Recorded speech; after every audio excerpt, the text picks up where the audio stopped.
لیکن جب آیا نا کہ بلا 40 ہجری والا ماہ رمضان، عورتیں جاتی تھی قرآن پڑھنے، روتی ہوئی باہر واپس آتی تھی، کوئی ماتم کرتی ہوئی آتی قبلہ، کوئی روتی ہوئی آتی۔ کسی نے پوچھا جاتی تو علی کی بیٹی کے پاس، میری طرف دیکھنا، جو بندہ ماتم کرنے آیا ہے، جو بندہ جنازہ اٹھانے آیا ہے، غیر جنازوں میں چپ کر کے شریک ہوتے ہیں، جو اپنے ہوتے ہیں وہ تڑپ تڑپ کے روتے ہیں۔ تمہارے رونے کا سامان کرنے کے لیے فقرہ پڑھنے لگا ہوں، جہاں تک میری آواز جائے فقرہ سننا۔ کہتے ہیں جاتی تو علی کی بیٹی کے پاس قرآن پڑھنے ہو، یہ روتی ہوئی واپس کیوں آتی ہو؟ کہنے لگی جب سے یہ آخری رمضان شروع ہوا ہے، علی کی بیٹی کے درس کے رنگ عجیب ہو گئے ہیں۔ پہلے قرآن پڑھاتی ہے، درس دینے کے بعد پردے بند کروا کے علی کی بیٹی سر سے چادر اتار کے اپنے بالوں کو کھول دیتی ہے اور آواز دے کے کہتی ہے کوفے کی عورتوں مجھے اس رنگ میں بھی پہچان لو، کہیں ایسا نہ ہو کل زینب تمہاری مہمان بنے۔ تم کو بی بی ہم نے تو تجھے برقعے میں دیکھا تھا، ہم نے تو تجھے کھلے بالوں سے کبھی دیکھا ہی نہ تھا۔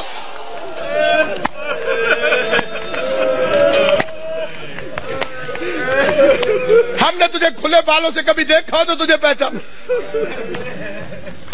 ایک رات آئی جس میں امیر المومنین نے پردہ کروا دیا، بڑی غربت کی لمبی داستان ہے۔ علی جیسا شریف باپ، زینب جیسی باحیا بیٹی بازار میں لے کے چل پڑا، میرا مولا مشکل کشا۔ زینب یہ کچہری ہے، یہ دارالامارہ ہے، یہ بازار کناسہ ہے، میں نے پڑھ لیا تم نے سن لیا۔ زینب کی کمر جھک گئی، رو کے آواز دی بابا بازار کچہریاں بیٹوں کو دکھائی جاتی، میں تیری بیٹی ہوں مجھے کیوں دکھاتا ہے؟ آواز ہے ایک وقت آئے گا میرے بیٹے مارے جائیں گے۔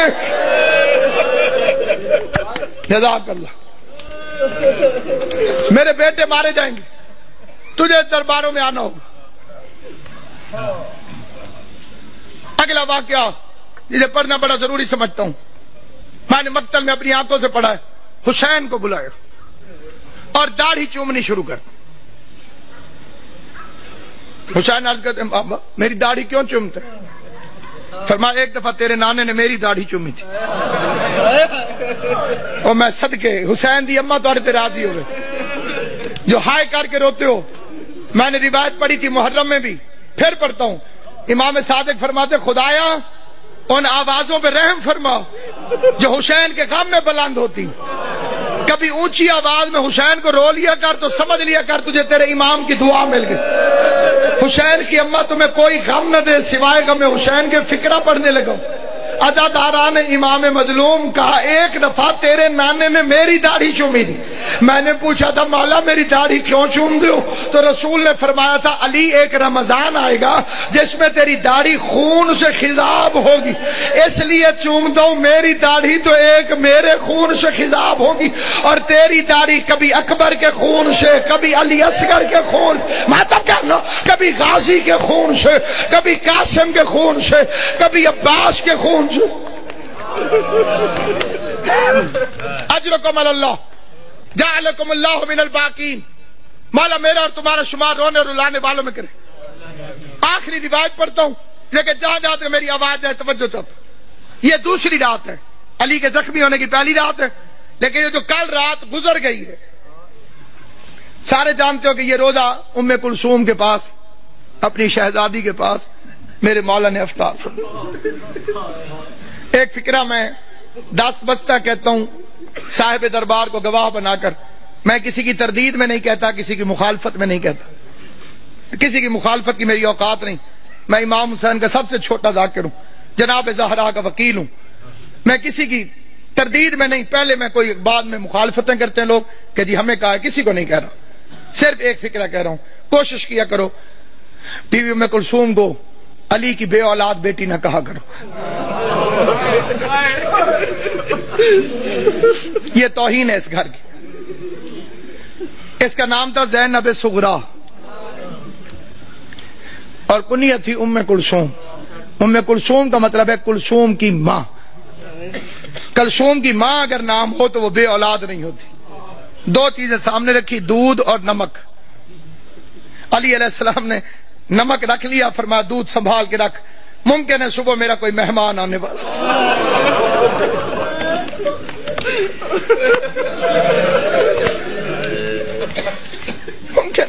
میرا کوئی مہمان انہیں شربت پلانا پڑا. ہائے کر لو گے جو تمہاری اپنی مرضی ہے. میں بڑا رویا تھا جب میں نے یہ روایت پڑھی تھی. ساری اولاد کھڑی تھی علی کی. جب زخمی ہوا نا میرا مولا, ساری اولاد کھڑی تھی. ایک ایک کا چہرہ دیکھتے دیکھتے علی کی نظر عباس پہ رکی. عباس میرے قاتل کو شربت پلاؤ.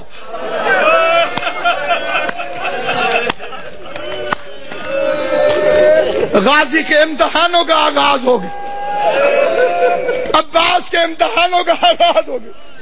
میں کائنات قربان کروں. سوچ سکتے ہو جب غازی گھر گیا ہوگا کہ بہن زینب مجھے شربت بنا کے دے, زینب نے پوچھا ہوگا کس سے پلانا ہے, عباس کی آواز آئی ہوگی بابا کا قاتل پیاسا ہے, بابا نے مجھے حکم دیا ہے عباس اپنے ہاتھوں سے. ہائے کریم, ہائے کریم. کل کی رات کی ایک روایت پڑھتا ہوں. جو کل کی رات گزری ہے جب امن تھا علی کی بیٹیوں کے گھر. آج کا دن تو بڑا بے چینی سے گزرا. تم نے افطار کیا ہے, سحری کا انتظار کر رہے ہو. علی کی بیٹیاں بس نمک چکھ لیتی تھی روزہ ہو جائے. نہ روزہ چھوڑ سکتی تھی نہ بابا کا غم چھوڑ سکتی. فکرہ پڑھتا ہوں میں, فکرہ لے کے فکرے پر کوشش کرنا کہ تمہارے آنسو آ جائیں. آنسو نہ آئے تو ہائے ضرور کرنا.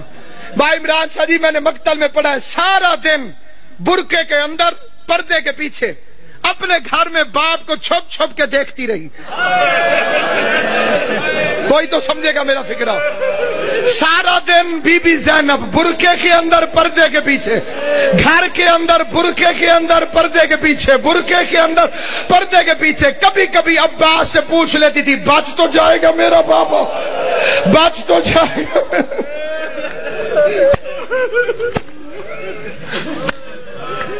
آج کے دن کا واقعہ علماء پڑھتے ہیں.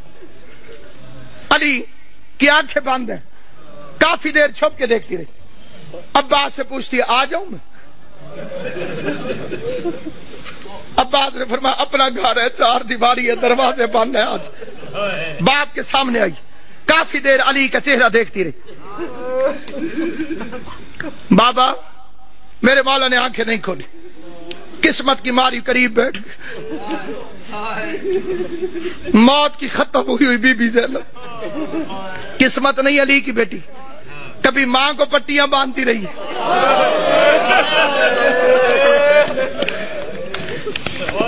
باپ کا زخمی سر میری شہزادی نے اپنی جھولی میں رکھو.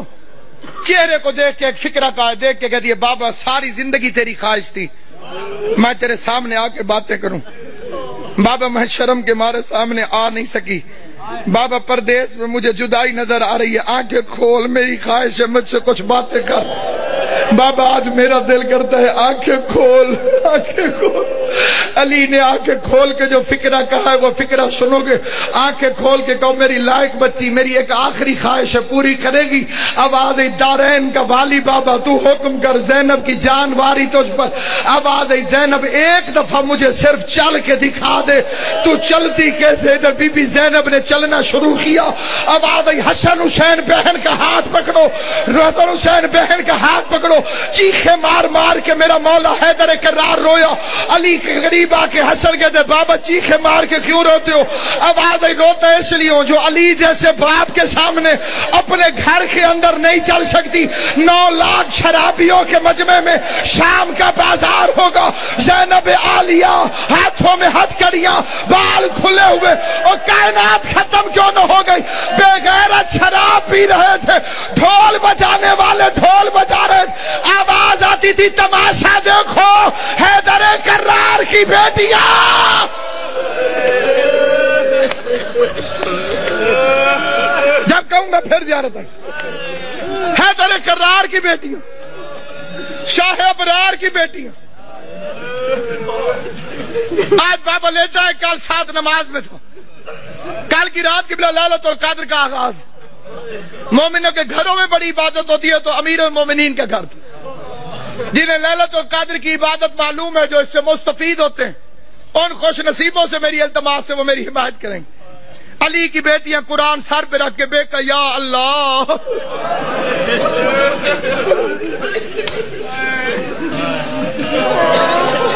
ہائے علی ہائے علی.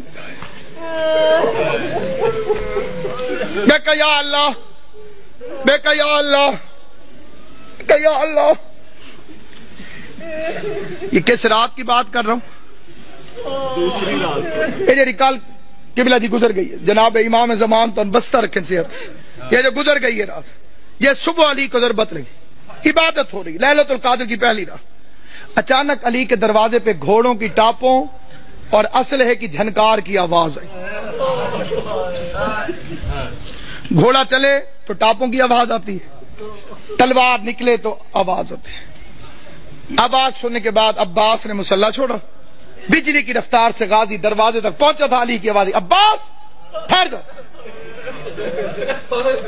میں نے یہ 2 سال پہلے فکرہ پڑھا تھا لاہور میں، ایک سید نے ایک لفظ کہا تھا، وہ یہیں لکھا گیا. وہ بیچ میں سے کھڑا ہو گیا، اس نے کہا علامہ صاحب علی بھی عباس کو روکتا رہا.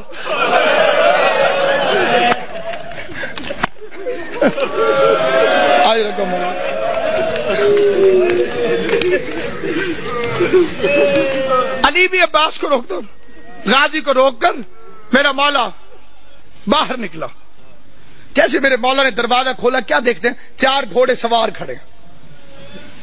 انہوں نے نقابیں کی ہوئی، ان کے ہاتھوں میں ننگی تلواریں، اور وہ گھوڑے پر بیٹھے ہوئے. ایک ہاتھ سے گھوڑے کی رکابیں پکڑی ہوئی، دوسرے ہاتھ میں تلواریں علم بنائی ہوئی، اور چہرے پہ نقاب. علی نے فرمایا کون؟ انہوں نے پھرتی سے زین چھوڑی، تلواریں نیاموں میں ڈالی، علی کے قدموں پہ ہاتھ رکھا. کسی نے ہاتھ چومو، کسی نے پاؤں چومے. پہلے کی آواز مولا میں عبداللہ ابن عفیف علی کا صحابی تھا. دوسرے کی آواز مولا میں حذیفہ یمانی. تیسرے کی آواز مولا میں ابراہیم ابن مالک اشتر. علی فرماتے ہیں آرام اور عبادت چھوڑ کر آدھی رات کو میرے دروازے پہ کیا کر رہے ہیں؟ آرام اور عبادت چھوڑ کر آدھی رات کو میرے دروازے پر کیا کر رہے ہو؟ یہ اگلا فکرہ یاد رکھنا، علی کی شہادت میں تمہیں ہمیشہ یاد رہے. عبداللہ ابن عفیف مولا کا صحابی، وہ کہتا ہے مولا جب سے یہ رمضان شروع ہوا ہے تیری تقریروں سے ڈر لگ رہا.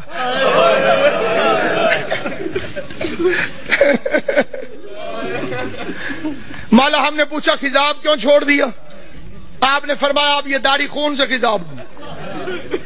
مولا آپ نے ممبر سے پوچھا آج رمضان کی کیا تاریخ ہے؟ ہم نے کہا مولا 18 ہو گئی. آپ نے فرمایا زیادہ دن گزر گئے، تھوڑے رہ گئے. مولا امام حسن کو وصیت کیوں لکھوائی؟ مولا ہم نے تہیہ کیا ہے کہ امام زمانہ کی جان کو خطرہ ہو، ہم پہ آرام حرام ہے. مولا تو گھر میں رہے، ہم پہرا دیں. مولا تو مسجد میں رہے، ہم پہرا دیں. کس کی مجال ہمارے جیسے نوکروں کے ہوتے ہوئے کوئی ہمارے مولا تک پہنچے. علی نے چاروں کو پیار کر کے کہا اللہ تمہیں جزائے خیر دے، تم اپنے امام سے غافل نہیں ہو، تم نے اپنے امام سے پیار کیا، لیکن میرا حکم یہ ہے کہ گھروں میں چلے جاؤ اور مجھے خدا پہ چھوڑو. جب حکم کا لفظ آیا تو حذیفہ کہتے ہیں ہمارا بدن کانپنے لگا. ہم سمجھ گئے کہ اب رکنا حرام ہے کیونکہ علی نے حکم دیا ہے. حذیفہ کہتے ہیں ہم نہ چاہتے ہوئے روتے روتے پیچھے ہٹنے لگے، علی کے چہرے کو دیکھتے رہے. وہ کہتے ہیں میں علی کو دیکھتا تھا، روتا تھا. علی کا ہاتھ کہتے ہیں قیامت تک مجھے نہیں بھولے گا. جب علی نے خدا حافظ کہنے کے لیے، الوداع کہنے کے لیے اپنا ہاتھ اٹھایا، ہمیں خدا حافظ کہا. حذیفہ کہتا ہے میں اپنے گھر میں آیا، میں نے اپنی تلوار کو زمین پہ پھینکا، میں زمین پر بیٹھ کر پچھاڑے کھا کے رونے لگا. میرے رونے کی آواز سن کر میری بیوی قریب آئی، قریب آ کے کہتی ہے حذیفہ ہوش کر، تو علی کا سپاہی ہے. کیا علی کے سپاہی بھی روتے ہوئے اچھے لگتے ہیں؟ کہتے بیوی روؤں نہ تو کیا کروں، زمانہ دشمن ہے، علی نے وصیت لکھوا دی ہے. میں پہرا دینے گیا تھا، علی نے خدمت قبول نہیں کی، علی نے نوکری قبول نہیں کی، علی نے حکم دیا گھروں کو چلے جاؤ. حذیفہ کہتا ہے روتے روتے میری آنکھ لگ گئی. میں تھوڑی دیر سویا تھا کہ میری بیوی نے میرے کندھے پہ ہاتھ رکھا، جھنجھوڑ کے کہتی حذیفہ جاگ، سن یہ شور کیسا. حذیفہ کہتا اب جو میں نے سنا تو آواز آ رہی تھی قد قتل امیر المومنین، لوگوں امیر مارا گیا، زینب و کلثوم یتیم، ماتم علی.